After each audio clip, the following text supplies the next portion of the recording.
네, 해석학 2 첫 번째 주차 두 번째 수업을 시작하도록 하겠습니다. 이번 시간에는 해석학 1에서 배웠었던 내용들을 전반적으로 한번 복습을 해보도록 하겠습니다.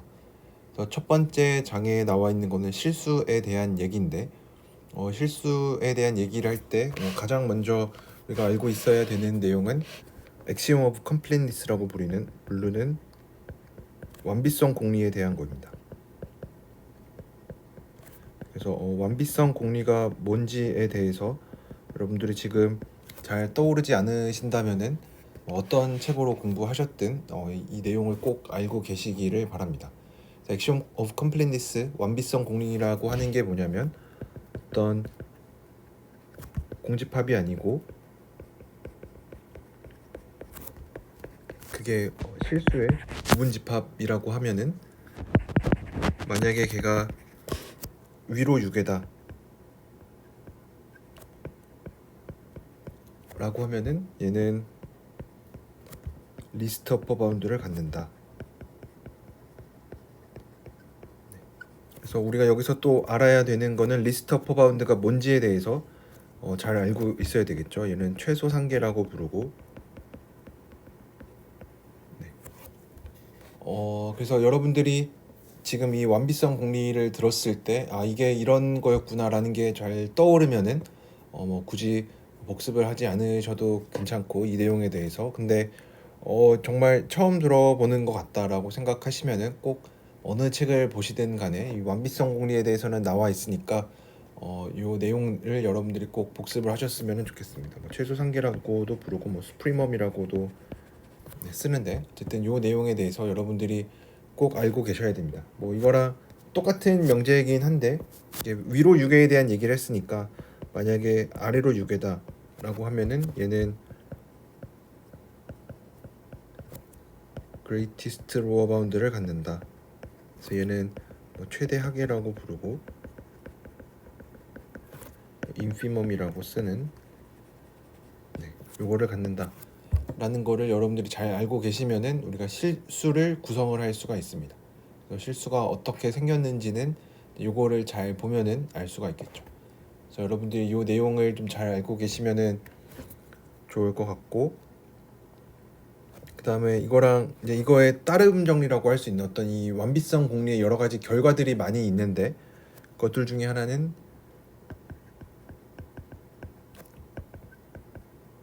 네스티드 인터벌 프로퍼티라고 부르는 건데 요것도 여러분들이 잘 기억을 하고 계시면 좋을 것 같습니다.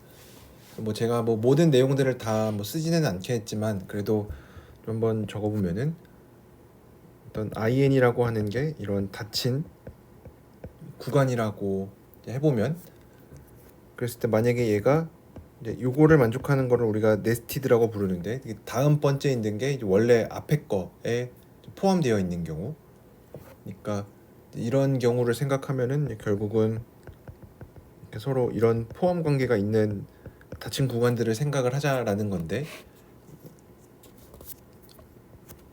이런 거를 생각을 하면 이것들의 교집합을 생각하면 얘는 항상 공집합이 안 된다라는 게 우리가 네스티드 인터벌 프로퍼티라고 해서 배웠었던 거였죠.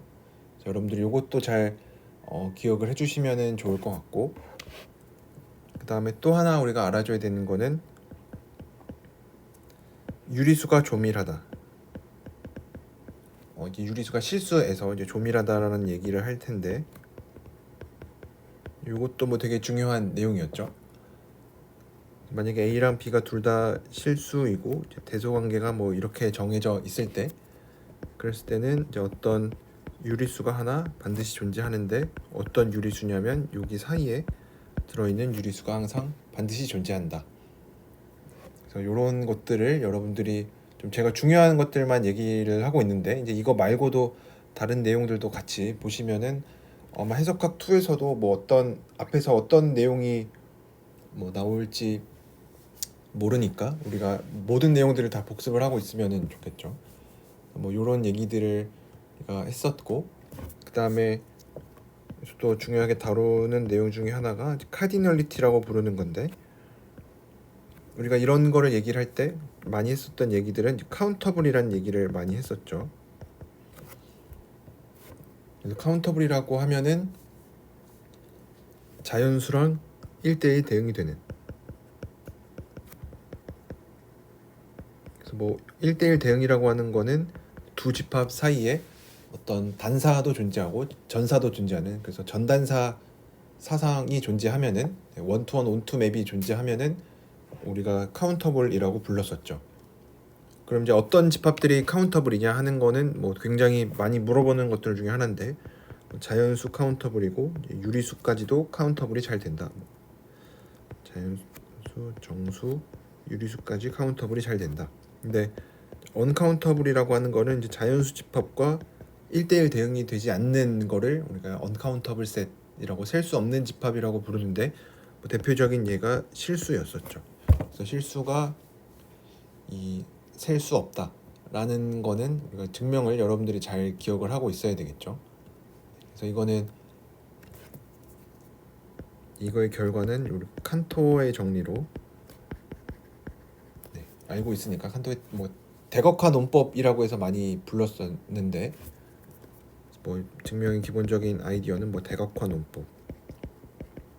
논법을 이용한 이 칸토의 정리를 여러분들이 잘 기억을 하고 계셨으면 좋겠습니다. 그래서 1장에 있는 내용은 뭐 요 정도로 좀 중요한 것들만 짚어볼 수가 있고, 이제 두 번째 장에서는 수열과 급수에 대해서 나옵니다. 여기서는 뭐 제일 중요한 게 어쨌든 급수도 우리가 수열로서 이해를 하니까 결국은 수열이라는 거를 우리가 잘 알아야겠죠. 그래서 제일 중요한 거는 어떤 수열이 어떤 값으로 수렴한다. 그래서 뭐 AN이 A라는 값으로 이제 수렴한다라는 거의 정의가 뭔지, 정의를 여러분들이 잘 기억을 하고 있어야겠죠. 그래서 이거는 이제 뭐 여러분들이 잘 아시다시피 어떤 아무리 작은 엡실론이 주어지더라도 우리는 어떤 자연수 라지 n을 잡을 수가 있는데, 어떤 라지 n을 잡을 수가 있냐면 이 밑에 있는 인덱스 n, 스몰 n이 n보다 커지기만 하면 an과 우리가 타겟으로 하는 수렴값 사이의 차이가 내가 생각한 이 작은 엡실론보다 작아지면 우리가 수렴한다라고 얘기를 합니다.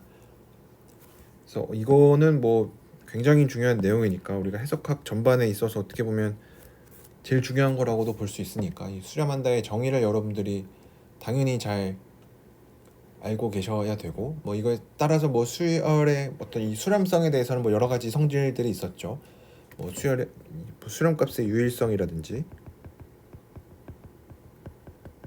아니면 이 수렴하는 수열에 대해서 사칙 연산을 잘 할 수 있다라든지, 수열에 대해서 사칙 연산을 잘 할 수 있다. 더하고 빼고 곱하고 나눈 거, 뭐 나눌 때는 당연히 0으로 나누는 거는 제외하고 뭐 이런 것들이 잘 된다라는 것들, 뭐 또 뭐 수렴하는 수열이 6에다, 뭐 이건 이제 나중에 다시 얘기할 테니까, 뭐 이런 것들 우리가 잘 여러분들이 알고 계셔야 되겠죠. 그 다음에 뭐 이거랑 관련해서 뭐 오더 리밋 티오렘이라고 해서도 우리가 요 정리도 많이 쓰는데, 뭐 특별히 이름이 붙었다라기보다는 만약 뭐 AN이 A로 수렴하는데 AN이 항상 0보다 크거나 같다, 그러면 수렴하는 값도 0보다 크다, 뭐 이런 얘기였죠.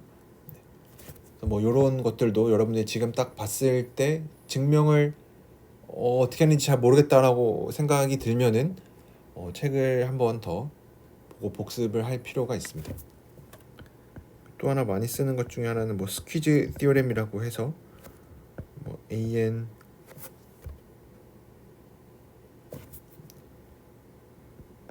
뭐 BN부터 쓰면 뭐 BN, AN, CN 이런 대소 관계가 있고, 뭐 BN과 CN이 뭐 둘 다 A로 수렴한다. 그러면은 가운데 껴있는 AN이라는 수열도 A로 수렴한다. 뭐 이런 것들도 여러분들이 잘 알고 있을 테니까 뭐 잘 기억을 하시면 좋겠고, 이런 수열의 기본적인 성질들을 바탕으로 우리가 수렴하는 수열에 대해서 굉장히 알고 싶어요. 왜냐하면 어떤 수열을 이제 우리가 많은 수열들을 만나게 될 텐데, 수렴하지 않는 수열은 사실 다루기가 굉장히 힘듭니다. 왜냐하면 이제 n이 충분히 커졌을 때 얘가 뭐 어디로 가는지 이런 것들을 알고 싶은데, 왜냐면 유한계에 대해서 우리가 뭐 너무 잘 알고 있기 때문에 우리가 보통 관심 있는 거는 이렇게 무한계가 됐을 때 얘가 뭐 어떻게 되는지 이런 것들에 대해서 관심이 있는데, 만약에 수렴하지 않는 수열이다라고 하면은 얘가 뒤로 갈수록 어떻게 행동하는지 우리가 전혀 예측을 할 수가 없으니까 다루기가 굉장히 힘듭니다. 그래서 우리가 관심 있는 거는 뭐 수렴하는 수열, 뭐 당연히 관심이 있고, 진짜로 뭐 원래 있는 수열이 수렴하지 않더라도 뭐 좀 수렴하는 거랑 비슷한 성질이 있으면은 되게 좋을 것 같아요. 그래서 이제 이런 것들에 대해서 우리가 나중에 부분 수열이라고 해서 등장을 하는데, 이제 요거 얘기하기 전에 또 중요한 정리 중에 하나가, 또 아까 얘기했었던 것처럼 우리가 관심이 있는 거는 수렴하는 수열에 대해 관심이 있습니다. 그래서 어떤 수열이 주어져 있을 때 수렴하냐, 이런 것들에 대해서 굉장히 궁금합니다. 그래서 처음에 나와 있는 거는 모노톤 컨버전 티어렘이라고 해서,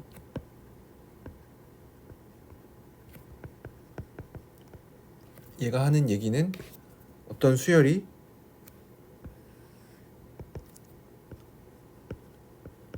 단조이고 유계이면 수렴한다. 여기서 뭐 모노톤이라고 하는 거는 뭐 단조 증가하든지 계속 증가를 하고 있다라든지 아니면 계속 감소하는지 그런 수열을 의미하는데, 그래서 이 단조 수렴 정리도 뭐 굉장히 중요하죠. 그래서 이것도 여러분들이 잘 기억을 하셨으면 좋겠고, 그래서 그 다음에 나오는 거는 아까 방금 소개한 이 부분 수열에 대한 얘기인데, 이제 우리가 방금 얘기했었던 것처럼 수렴하면은 유계인 거는 뭐 당연히 참입니다. 그쵸? 뭐 수렴하면은 뭐 AN이라는 수열이 뭐 1로 수렴한다. 그러면은 그게 얘기하는 거는 n이 뭐 충분히 지나면은 1 근처에 있다라는 얘기니까, 뭐 1 근처에 들어 있다라는 얘기는 뭐 유계라고 뭐 생각을 할 수가 있겠죠. 그래서 뭐 증명을 할 때도 방금 제가 말로 했었던 거를 잘 수식으로 옮겨 적으면 되는데, 수렴하면 유계인 거는 뭐 당연히 사실이지만 이거의 명제를 생각해 보면 유계인 수열은 항상 수렴할까? 라고 생각하면은 뭐 당연히 거짓이겠죠. 뭐 예를 들어서 1과 마이너스 1만 반복하는 1 마이너스 1 마이너스 이렇게 반복하는 수열을 생각하면은 뭐 당연히 수렴하지 않죠. 뭐 유계이긴 하지만. 그래서 유계라고 해서 뭐 수렴한다라고 바로 결론을 내릴 수는 없습니다. 그렇지만 되게 중요한 정리 중에 하나가, 볼자노 바이오슈트라우스 정리가 얘기해 주는 거는 어떤 유계인 수열을 가지고 왔을 때 어떤 수열이 유계다, 그러면은 수렴하는 부분 수열을 갖는다.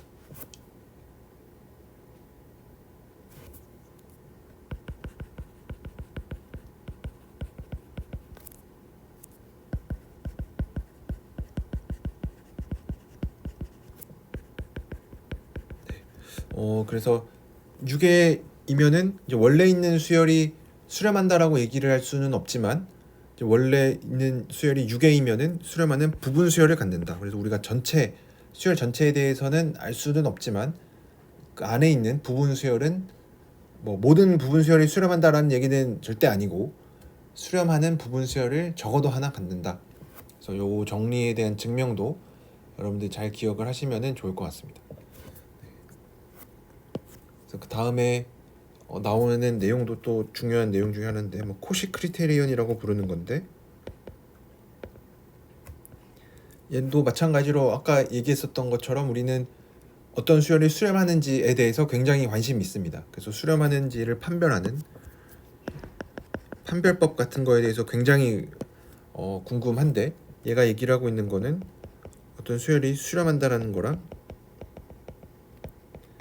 그 수열이 코시 수열이다라는 거랑 동치입니다. 이제 코시 수열이 뭔지를 알아야 되는데, 코시 수열의 정의는 어떤 큰 n이 어떤 작은 엡실론이 주어지더라도 어떤 큰, 우리가 이 라지 n을 찾을 수가 있는데, 어떤 라지 n이냐면 얘네 둘의 차이가, 인접한 두 항의 차이가 엡실론보다 뭐 인접한 게 뭐 완전히 인접했다라는 건 아니고, 인덱스가 이 라지 n보다 클 때 an과 am 사이의 차이를 엡실론보다 작게 줄일 수 있다. 그러니까 특정 시점 이후로는 어느 두 항을 가지고 와도 그 두 항의 차이를 내가 원하는 만큼 줄일 수가 있으면은 우리가 코시 수열이라고 부릅니다. 그러면 이 코시 크리테리언이 얘기를 해주는 거는 수렴한다라는 거랑 코시 수열인 거를 보이는 거랑 동치입니다. 그래서 요거에 대해서도 우리가 잘 많이 쓰니까 어떤 수열이 수렴하는지를 보이려면은 결국은 코시 수열이다라는 것만 보여주면 되니까. 네, 그래서 이런 얘기들을 해줄 수가 있었고, 그 다음에는 우리가 급수에 대해서 나오는데, 얘는 무한히 더하는 거죠. 그래서 무한히 더하는 거를 어떻게 정의를 할 거냐? 뭐 A1, A2 이렇게 차례대로 더해 나가고 있는 건데, 이런 거를 어떻게 정의할 거냐 하면 부분합을 가지고 옵니다. 이거는 뭐 고등학교 때도 우리가 다뤘었던 내용 중에 하나니까 n번째 항까지의 어떤 유한합을 생각하고, 유한합 아니면은 뭐 부분합이라고 부르는 건데, 이거의 극한으로 정의를 합니다. 그래서 무한히 더한다라고 하는 거는 이런 부분합에, 그래서 얘를 SN이라고 이름을 붙이면 어떤 이 부분합의 극한으로서 정의를 합니다. 그래서 급수라는 것도 결국은 그러니까 어떤 수열의 극한으로 이해를 할 수가 있는 거죠. 뭐 본질적으로 급수랑 수열이랑은 뭐 똑같은 건데, 다만 급수는 뭔가 더하고 있는 형태를 띠고 있으니까 뭔가 좀 더 어렵게 느껴질 수가 있겠죠. 그래서 이 급수에 대해서도 뭐 많은 얘기들을 해줄 수가 있는데, 뭐 가장 먼저 비교 판정법 같은 거 우리가 미적분학 시간에 많이 다뤘었던 내용 중에 하나인데, 뭐 요거에 대해서도 우리가 증명을 해줄 수가 있었고, 그다음에 또 하나는 이제 절대 뭐 판정법이라고 해서 뭐 했었던 것 중에 하나는 얘가 절대 수렴하면 원래 있는 수열도 수렴한다. 그러니까 뭐 절대 수렴한다라고 하는 거는 절대값을 씌워서 붙인 게 수렴하면 원래 있는 것도 수렴한다. 이것도 우리가 증명을 했었던 것 중에 하나고, 그 다음에 뭐 교대급수 판정법, 뭐 다 적지는 않겠지만 이 교대급수 판정법에 대해서도 우리가 전부 다 미적분학 시간에 배우기는 배웠는데 아마 엄밀하게 증명을 하지는 않았었을 겁니다. 우리가 그때 넘어갔었던 것들을 이렇게 결국은 수열이 수렴한다 라는 거를 어떻게 잘 정의를 할 수 있는가가 중요한 거였죠. 그거를 잘 정의를 하고 나면 이렇게 급수에 대한 얘기도 해줄 수가 있습니다. 그럼 이제 3장에서 우리가 했었던 거는 이 실수의 어떤 위상적인 성질에 대한 건데, 뭐 위상적인 성질이라고 하면은 결국 제일 중요한 용어는 열려 있다와 닫혀 있다가 되겠죠. 그래서 열린 집합이 뭐냐라고 하면은 뭐 이는 중요하니까 정의를 다시 한번 써보면, 어떤 실수의 부분 집합 5를 하나 가지고 왔을 때 얘가 열려 있다라고 하는 거는 이 5라는 집합 안에 있는 아무 점을 가지고 와도 우리가 어떤 엡실론 네이버후드를 찾을 수가 있다. 어떤 엡실론 네이버후드냐면 이 5 안에 들어가게끔 하는 이런 엡실론 네이버후드를 항상 찾을 수가 있으면은 이제 오픈셋이라고 불렀습니다. 그 다음에 뭐 클로즈드 셋은 클로즈드 셋이 어떻게 보면은 좀 더 이렇게 여러 가지 동치인 명제들이 굉장히 많았는데, 클로즈드 셋을 얘기를 하려면 우선은 뭐 리밋 포인트를 먼저 얘기해야 되는데, 클로즈드 셋이 뭐냐면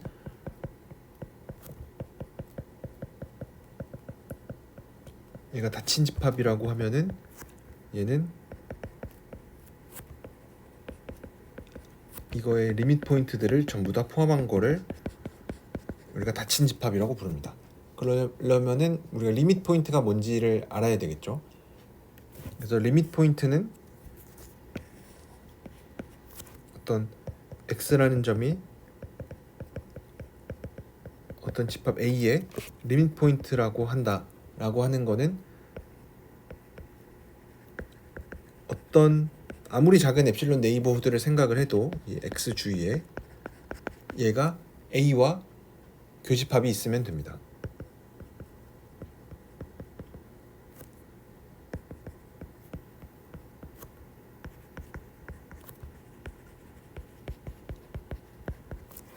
당연히 x라는 점이 리밋 포인트이니까 이 x는 제외하고 x를 제외한 나머지에서 얘가 교집합이 있으면은 항상 리밋 포인트라고 부릅니다. 그랬을 때 우리가 리밋 포인트를 이제 다 찾는 이런 것도 많이 했었는데, 그래서 어떤 집합이 주어져 있을 때 리밋 포인트를 찾는 것도 우리가 굉장히 잘 해야 되고, 그래서 클로즈 셋과 동치인 명제들에 대해서 되게 많이 얘기를 했었죠. 그래서 뭐 클로저라는 것도 얘기를 했었고, 어떤 집합의 클로저가 뭔지, 얘는 그 집합과 리밋 포인트들을 다 모은 거예요. A와 A의 리밋 포인트를 전부 다 모은 거를 클로저라고 부르면은 닫혀 있다라는 거는 결국은 A랑 A 클로저가 똑같은 거. 클로즈드의 이제 또 다른 정의라고 할 수 있는 거는 A와 A 클로즈드가 같으면은 우리가 닫힌 집합이라고 불렀었고, 그 다음에 또 다른 정의들은 뭐 우리가 열려 있다, 닫혀 있다라는 거의 정의를 뭐 이런 식으로만 이제 항상 하는 거는 아니었는데, 뭐 이런 정의도 있었습니다. 어떤 O라는 집합이 열려 있다라고 하는 거는 이거에 여집합이 닫혀 있다라는 것과 동치다. 또 하나는 closed라는 거는 이거에 여집합이 열려 있다라는 것과 동치다. 그러니까 뭐 이런 거에 대해서도 많이 다뤘으니까, 그래서 여러분들이 이제 반드시 해야 되는 것 중에 하나는 어떤 집합이 주어져 있을 때 그 집합의 뭐 리밋 포인트들을 다 찾는다라든지, 아니면은 뭐 그 집합이 열린 집합이라든지 뭐 닫힌 집합이라든지 이런 것들을 판단하는 것들을 여러분들이 잘 하셔야 됩니다. 그러면은 이제 그 다음으로 나오는 되게 중요한 것 중에 하나는 컴팩트 셋이었죠. 그래서 우리가 컴팩트 셋에 대해서도 굉장히 잘 알고 있어야 되는데, 결국은 우선은 뭐 컴팩트가 뭔지부터 이 책에서 어떻게 정의를 하고 있냐면, 어떤 집합을 가지고 왔을 때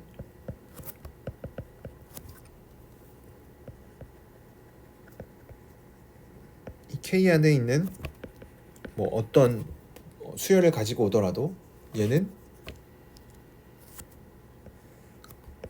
수렴하는 부분 수열을 갖는다.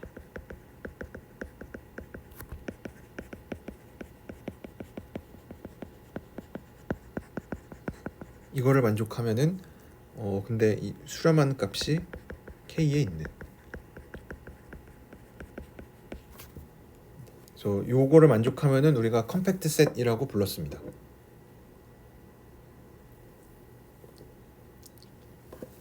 그러면 이 정의만 놓고 보면은 컴팩트라고 하는 게 되게 좀 부자연스러워 보이죠.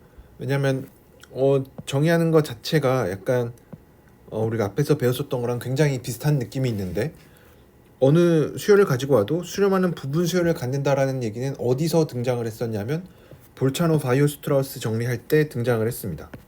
그렇죠? 이게 뭐였냐면 유괴이면은 수렴하는 부분 수열을 갖는다라고 했어요. 뭐 여기 성립하는지는 당연히 모르겠지만 어쨌든 뭐 비슷한 문장이 유괴인 경우에 등장을 했어요. 그렇죠? 유괴이면 수렴하는 부분 수열을 갖는다. 그 다음에 또 하나 눈여겨봐야 될 부분 중에 하나는 수렴값이 여전히 K에 있다라는 거를 보장을 해줍니다. 컴팩트 셋이면 이제 수렴값이 부분 수열을 생각을 했을 때, 왜냐하면 어떤 수열을 가지고 왔을 때 걔가 항상 수렴하는 부분 수열을 갖는다라고 했고, 하필이면 그 수렴값도 K 안에 들어있다는 것도 보장을 해줘요. 근데 얘는 또 어디서 나왔었던 거랑 비슷하냐면 우리가 클로즈 셋 얘기할 때 했었던 거랑 또 비슷합니다. 닫힌 집합 얘기할 때. 볼차노 바이오스트라우스 정리는 뭔가 유괴랑 관련이 있었고, 얘는 닫힌 집합이랑 관련이 있습니다. 왜냐하면 닫힌 집합이라고 하는 것 자체가 리밋 포인트들을 전부 다 포함한다라고 얘기를 했으니까, 그래서 이 정의 자체만 놓고 보면은 어쨌든 뭔가 느낌상 유괴인 거랑 닫힌 집합을 좀 섞어 놓은 느낌이 납니다. 그래서 실제로 보이는 것 중에 하나는 어떤 셋이 컴팩트다 라고 하는 거랑 뭐랑 동치냐면, 우선은 실수의 부분 집합에 대해서 얘기를 하고 있으니까 컴팩트랑 동치가 뭐냐면 closed and bounded입니다. 우리가 방금 얘기한 거에 따르면 컴팩트 셋의 정의만 놓고 보면은 어떤 집합이 컴팩트 셋인 거를 보이기가 뭐 그렇게 쉽지는 않아 보여요. 왜냐면 우선 정의 자체도 조금 뭐 이해하기 어려울 수도 있으니까. 그렇지만 우변에 나와 있는 거 보면 뭐 사실 동치여서 뭐 똑같은 얘기긴 하지만 closed and bounded는 사실 그렇게 보이기가 어렵지는 않습니다. 특히 bounded인 거 보이는 거는 뭐 더 어렵지 않고, 우리가 뭐 closed인 거를 판단하는 훈련을 이제 앞에서 많이 했으면은 closed인 거 보이는 것도 뭐 그렇게 어렵지 않아요.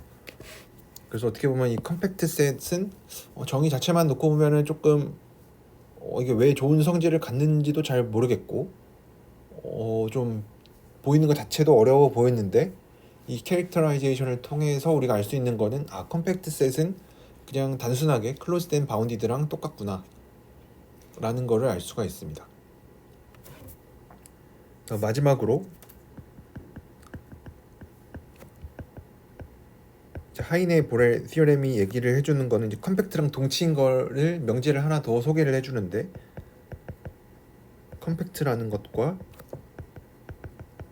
클로즈드 앤 바운디드가 뭐 방금 얘기했었던 것처럼 뭐 두 개가 동치라는 거는 이제 좀 전에 얘기를 했었고, 또 하나는 오픈 커버를 통해서 얘기를 하는 건데, K라는 집합에 뭐 임의의 오픈 커버를 생각을 해도 걔는 finite 서브 커버를 갖는다. 그래서 뭐 오픈 커버는 그냥 그 집합을 덮는 어떤 오픈 셋들을 다 모아놓은 거를 우리가 커버라고 부르고, 임의의 커버를 가지고 오더라도 우리가 항상 finite 서브 커버가 있다 라는 거를 이 컴팩트 셋과 동치라는 거를 이 하이네 보렐 티어렘을 통해서도 보일 수가 있었습니다. 그래서 뭐 증명 자체는 뭐 조금 길긴 했지만 여러분들 이 내용도 같이 좀 잘 기억을 하고 계셨으면 좋겠습니다. 그래서 뭐 컴팩트 셋이 이렇게 해서 중요하다 라는 얘기를 했었고, 이제 그 다음에 나왔었던 내용 중에 하나는 perfect set이라고 부르는 거랑 connected set에 대해서도 우리가 얘기를 했었는데, 뭐 perfect set에 대해서는 여러분들이 뭐 한번 내용을 보시면은 되고, 뭐 여기서는 그렇게 중요하게 다루고 있지는 않지만 얘는 닫혀 있고 아이솔레이티드 포인트를 포함하지 않는 거를 우리가 perfect set이라고 불렀습니다. 뭐 이런 게 하나 있었고, 그 다음에 이거는 좀 중요하게 다뤘었던 것 중에 하나인데, 커넥티드 셋도 뭐 굉장히 중요하죠. 뭐 컴팩트 셋 당연히 중요하고 커넥티드 셋도 당연히 중요한데, 커넥티드 셋을 우리가 어떻게 정의를 했었냐면 이제 디스커넥티드가 아닌 거로 증명을 했으니까 우리가 뭐 디스커넥티드가 뭔지 알아야겠죠. 그래서 어떤 두 개의 집합이 디스커넥티드다라고 하면은 얘가 어떤 두 개의 합집합으로 쓰이는데 얘네 두 개가 이렇게 세퍼레이트 되어 있다라는 걸로 얘기를 했으니까, 여러분들 요것도 이 커넥티드 셋에 대해서도 좀 잘 기억을 하고 계시면 좋을 것 같습니다. 네, 그래서 여기까지가 3장에서 했었던 내용이었고, 그 다음에 4장에서 하고자 하는 얘기는 이제 연속에 대한 얘기입니다. 그러니까 연속에 대해서도 뭐 고등학교 때부터 많이 얘기를 했었던 거니까, 이제 어떻게 연속이라는 거를 뭐 수학적으로 엄밀하게 정의를 할 수 있을까. 우리가 수열의 극한에서도 얘기했었던 것처럼 어떤 수열이 수렴한다라는 얘기는 뭐 고등학교 때서부터 했었던 내용인데, 그거를 수학적으로 어떻게 엄밀하게 정의를 할 수 있을까 라는 이제 질문에서 출발을 했다면, 연속도 마찬가지로 우리가 연속이라는 것도 뭐 예를 들어서 뭐 다항함수 이런 게 연속이다라는 거는 뭐 고등학교 때부터 했었던 내용인데, 그럼 연속이라는 거를 어떻게 수학적으로 엄밀하게 정의를 할 수 있을까 라는 것부터 좀 생각을 해줘야겠죠. 그래서 이거를 얘기를 하려면 우선 뭐 그 극한부터 얘기를 해야 되겠죠. 함수의 극한, 우리가 수열의 극한 얘기를 했으니까 뭐 함수의 극한, 펑셔널 리밋이라고 뭐 책에서는 표시를 하고 있는데,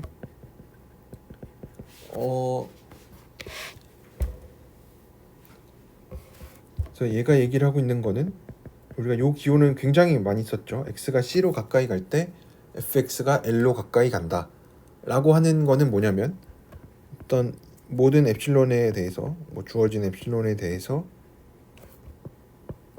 내가 항상 어떤 양수 델타를 찾을 수가 있는데 어떤 델타를 찾을 수가 있냐면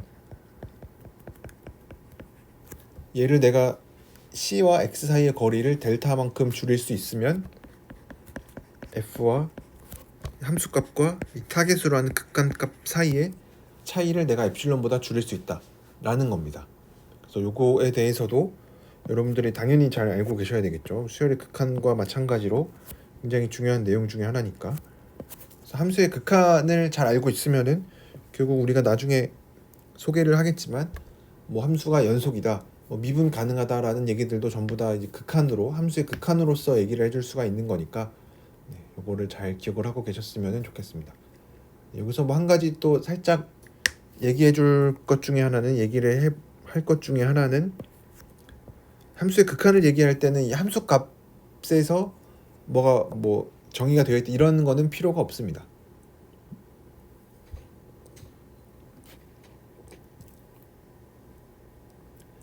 그래서 뭐 이런 얘기들을 해줄 수가 있었고, 또 하나는 얘를 뭔가 수열의 극한처럼,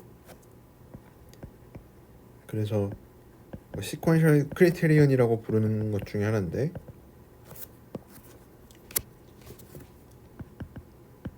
x가 c로 가까이 갈 때 fx가 l로 가까이 가는 거랑 동치가 뭐냐면 어떤 뭐 정의역에 들어있는 모든 수열을 가지고 왔을 때, 근데 뭐 x에는 c가 아니어야 되겠고, 왜냐면 함수의 극한 자체를 얘기할 때는 함수 그 x는 c에서 함수값이 있든지 말든지 관심은 없으니까 우리는 그 근처만 관심이 있으니까 xn이 c로 수렴하면 fxn이 l로 수렴한다. 이제 요거를 만족하면은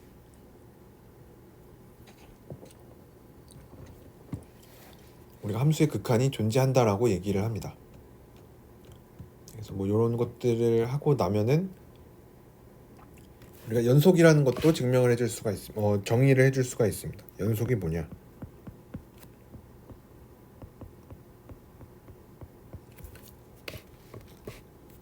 그래서 연속이라고 하는 거는 이제 한 점에서의 연속성을 얘기를 하니까 어떤 함수가 잘 주어져 있고 정의역이 있는 한 점을 가지고 왔을 때 f가 어떤 한 점 c에서 연속이다라고 하는 거는 아무리 작은 엡실론을 가지고 와도 나는 델타를 잡을 수가 있다. 어떤 델타를 잡을 수가 있냐면 x랑 c 사이의 거리가 델타보다 작으면 fx와 l과의 차이를 여기서는 l이 아니죠. 이제는 fc죠. 네, 이 타겟으로 하는 함수값과의 차이를 엡실론만큼 줄일 수가 있으면 우리가 연속이라고 얘기를 합니다. 그래서 뭐 기호로는 x가 c로 가까이 갈 때 fx가 c로 간다. 이렇게 얘기를 합니다. 그럼 이제 어떤 집합에서 연속이라고 하는 거는 그냥 그 집합 안에 있는 모든 점들에서 연속이면은 우리가 그 집합에서 연속이라고 부릅니다.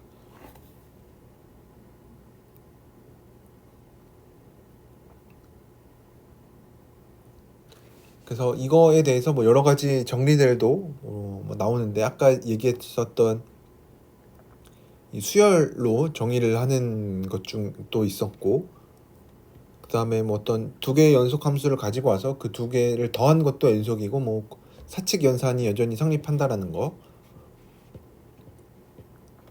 그래서 뭐 연속에 대해서는 뭐 요 정도 얘기를 해줄 수가 있고, 그 다음에 중요한 것 중에 하나, 우리가 연속 함수에 대해서 얘기를 했으니까 이제 좀 특별히 어떤 연속 함수인데 아까 소개한 이 컴팩트 셋 위에서의 연속 함수를 생각을 합니다. 왜냐하면 연속 함수 그 자체는 뭐 개수가 너무 많으니까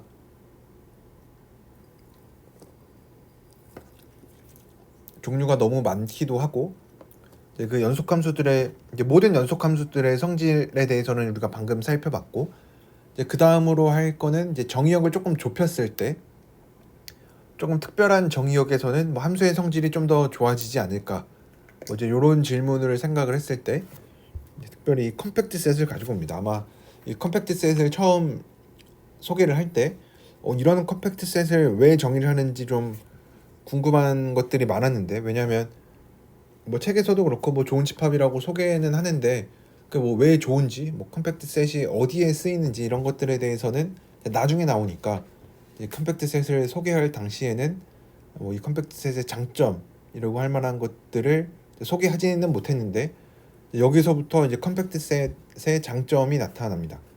컴팩트 셋이 왜 좋냐라고 하면은 좋은 성질들을 가지고 있어서, 그래서 뭐 어떤 좋은 성질이냐라고 하면은 첫 번째로 나와 있는 거는 뭐 F가 연속이고 K가 컴팩트이면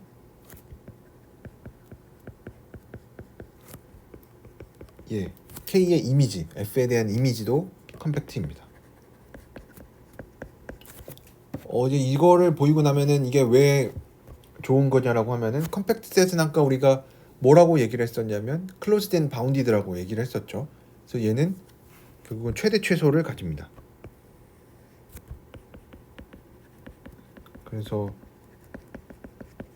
우리가 뭐 고등학교 때 뭐 배웠었던 내용 중에 하나는 어떤 뭐 구간에서 정의된 어떤 연속함수는 뭐 최대값과 최소값을 갖는다라고 했던 거 우리가 고등학교 때 배웠는데, 이거에 대한 증명을 이렇게 해줄 수가 있습니다. 그래서 이거는 뭐 완전히 이거나 똑같은 거는 아니지만 어쨌든 익스트림 밸류 티어렘이라고 해서 그러니까 최대 최소 정리라고 했었던 거를 뭐 이런 식으로 증명을 해줄 수가 있습니다. 그 다음에 나오는 것 중에 하나는 또 이것도 되게 중요한 것 중에 하나인데, 유니폼 컨티뉴이티라고 부르는 게 있습니다. 유니폼 컨티뉴이티는 뭐 굉장히 중요한 내용이었는데, 뭐 특히 뭐 개념 자체도 굉장히 중요하지만 우리가 이게 왜 중요한지는 나중에 이것도 좀 아마 6장에서 드러날 텐데, 왜 유니폼 컨티뉴이티 이런 거를 뭐 왜 했었는지 6장 가서 나오기는 하는데, 이제 그거 말고도 뭐 중요한 내용이다 보니까 뭐 여기저기 시험 같은 데서도 굉장히 자주 출제되는 내용 중에 하나입니다. 그래서 유니폼 컨티뉴이티가 뭐냐면, 어떤 F가 여기서 정의가 되어 있고 얘가 이 집합 위에서 유니폼리 컨티뉴어스 하다라고 하는 얘기는 모든 엡실론에 대해서 어떤 델타가 존재하는데, 어떤 델타냐면 두 점, 이 A라는 집합 안에 아무 두 점이나 가지고 와도 X와 Y의 차이를 델타만큼 줄일 수 있으면 함수값의 차이도 엡실론만큼 작게 줄여줄 수가 있다. 이제 이거를 딱 봤을 때 아까 소개한 연속이랑 똑같은데라고 생각하시면은 안 됩니다. 그래서 이제 유니폼 컨티뉴이티와 그냥 연속, 우리가 이거를 뭐 우리말로는 뭐 균등 연속, 뭐 평등 연속 이렇게 부르는데, 이제 요렇게 이제 부르는 이제 평등 연속, 뭐 균등 연속이랑 그냥 연속이랑 도대체 뭐가 다른지, 이 차이에 대해서는 여러분들이 굉장히 잘 알고 있어야 됩니다. 왜냐면 이게 우리가 이제 바로 다음 시간에 6장에서 되게 중요하게 다룰 내용 중에 하나이기 때문에 여러분들이 이 내용도 좀 잘, 제가 뭐 자세하게 소개를 하지는 않겠지만 요것도 여러분들이 잘 알고 계셔야 되고, 그러면은 우리가 이제 종종 하는 일들은 이제 어떤 집합이랑 그 집합의 정의역이 주어져 있을 때 그 함수가 균등 연속이냐 아니냐를 물어보는 경우가 굉장히 많습니다. 그래서 우리가 그거를 하나하나 다 증명하기는 어떻게 보면 좀 번거로울 수가 있는데, 이 정리가 얘기를 해주는 거는 어떤 연속함수인데, 얘가 특별히 어떤 컴팩트 셋 위에서 정의된 연속함수를 생각을 한다. 그러면 얘는 자동으로 유니폼리 컨티뉴어스를 보장해 줄 수가 있습니다. 그래서 일반적인 정의역을 가지고 오면은 당연히 유니폼리 컨티뉴어스가 아닌 경우도 많겠죠. 그래서 뭐 그 예제 같은 것들도 제가 지난 학기에 많이 다뤘었는데 그렇지만 이제 정의역이 좀 좋은 경우에는 우리가 유니폼리 컨티뉴이티를 이 균등 연속을 좀 보장할 수 있는 경우가 많았는데 특별히 컴팩트 셋을 가지고 오면 항상 균등 연속이 된다 라는 거를 여러분들이 좀 잘 기억을 하고 계셨으면 좋겠습니다. 그 다음에 다뤘었던 내용 중에 하나는 또 중간값 정리인데 요거에 대해서도 우리가 고등학교 때 증명 없이 늘 썼던 것 중에 하나인데 또 연속 함수를 가지고 오면은 얘는 뭐 그림으로 그려보면 우리가 연속 함수를 뭐 이런 식으로 그리면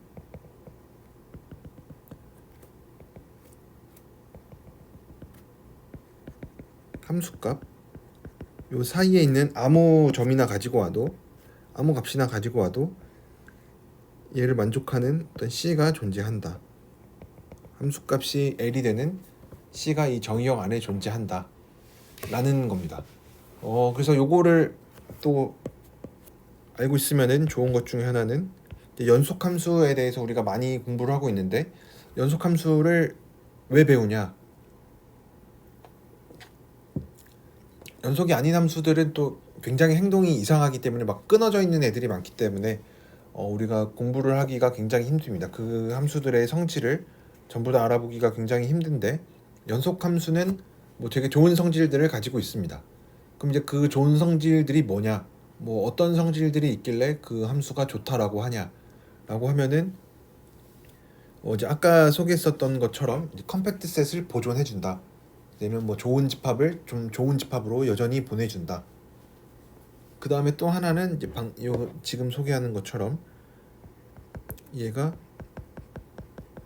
뭐 연속 함수이고 G가 커넥티드면 우리가 아까 소개한 연결 집합이면 얘도 여전히 연결 집합이 된다. 연결 집합을 보존해 줍니다.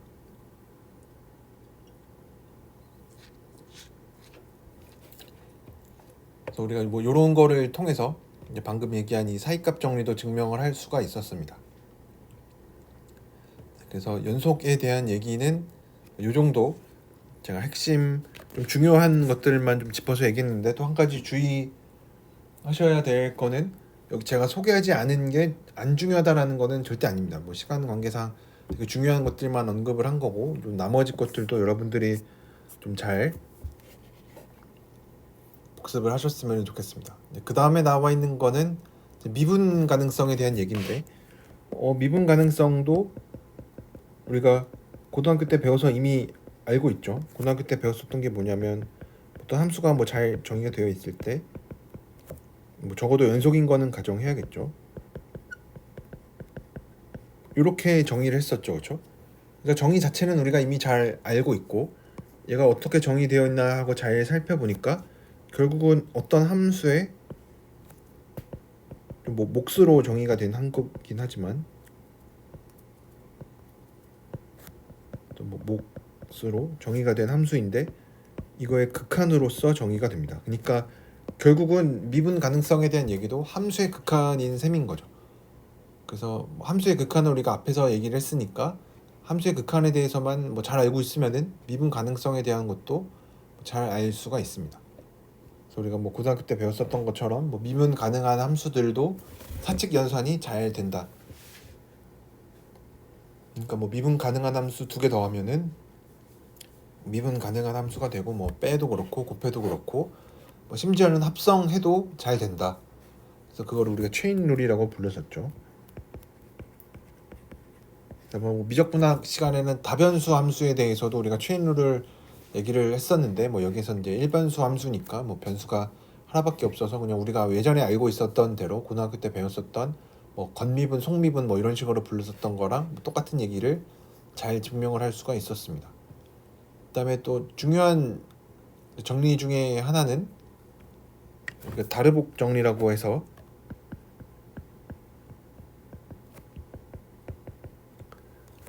이거를 뭐 다르부라고 부르기도 하고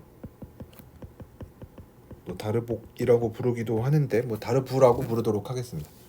이 다르부 정리가 얘기를 해주는 거는 f가 미분 가능하면은 어떤 주어진 구간 안에서, 그래서 그 구간을 뭐 a, b라고 해보면 얘가 미분 가능하며 하고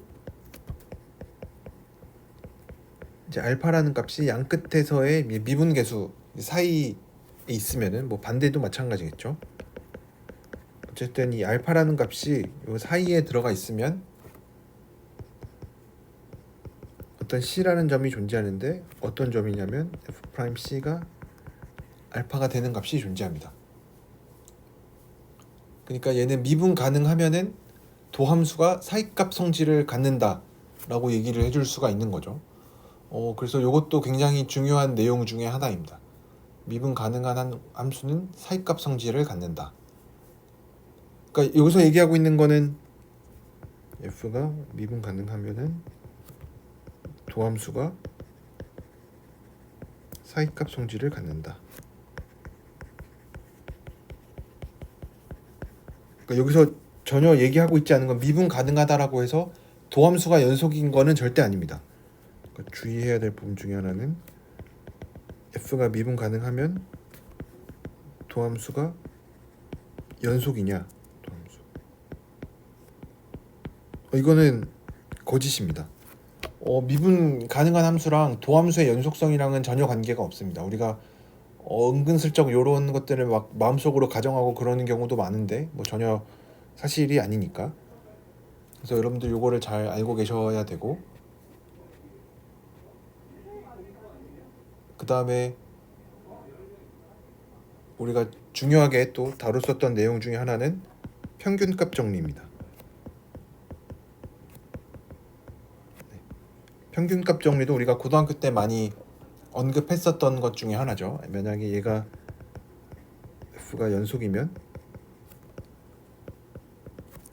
하고 뭐 미분 가능하면, 열린 구간에서 미분 가능하면 어떤 c라는 점이 요 사이에 존재해서 프라임 c가 기울기. 그래서 뭐 이거를 뭐 변화율 측면에서 얘기하면 이 순간 변화, 이 평균 변화율이랑 순간 변화율이랑 같아지게끔 하는 그 점이 존재한다 라는 얘기였었고, 뭐 좀 더 나아가서는 이제 뭐 일반화된, 그래서 이거를 뭐 코시의 민밸류 시어렘이라고 부르기도 하는데, 이제 f랑 g가 위에 있는 것처럼 어떤 닫힌 구간에서 연속이고 미분 열린 구간에서 미분 가능하면 똑같이 어떤 c가 존재하는데 어떤 점이 존재하냐면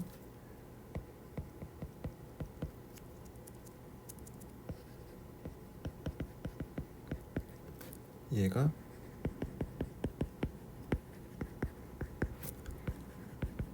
요거를 만족하는 점 c가 존재합니다.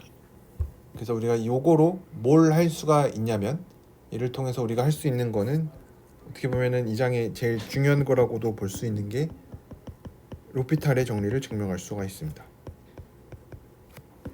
그래서 우리가 로피탈의 정리는 고등학교 때도 이렇게 언급되기는 하죠. 뭐 또 많이 얘기하는 것들 중에 하나가 로피탈 정리는 좀 잘 써야 된다. 왜냐면 우리가 고등학교 때 증명을 하지는 않은 거기 때문에 얘를 뭐 고등학교 때 막 갖다 쓰면 안 된다라고 얘기를 많이 들었는데, 왜냐면 이게 증명을 하는 게 뭐 그렇게 만만하지는 않습니다. 왜냐면 뭐 우리가 당연히 뭐 극한 이런 것도 잘 알아야 되기 때문에. 그래서 이 로피탈 정리를 여기에서 증명을 합니다. 그래서 우리가 알고 있는 것처럼 0분의 0꼴이랑 무한대분의 무한대꼴 두 개로 나눠서 증명을 하는데, 뭐 무한대분의 무한대꼴의 증명이 좀 훨씬 더 복잡했었죠. 그래서 이런 것들을 우리가 지난 학기에 해석학 1 시간에 얘기를 했습니다.